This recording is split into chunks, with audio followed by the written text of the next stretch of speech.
installation. Hi, I'm Fernando with Expert Village. We're going over what do you do after the installation of your sprinkler system.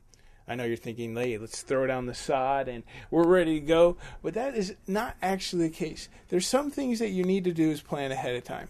One, you want to go ahead and get your topsoil and fertilizer with it, and even a spray fertilizer, so you want to leave that alone. Again, here are the flags marking where each of your sprinkler heads are, and you can see how much it's about a half an inch to an inch above the dirt, the topsoil that we've laid down.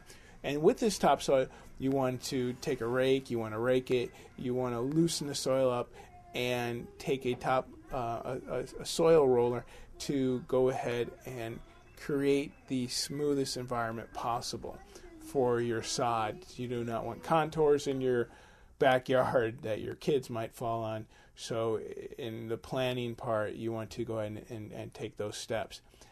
After you are done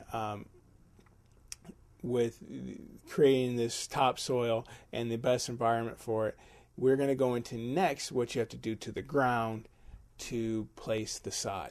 I am Fernando.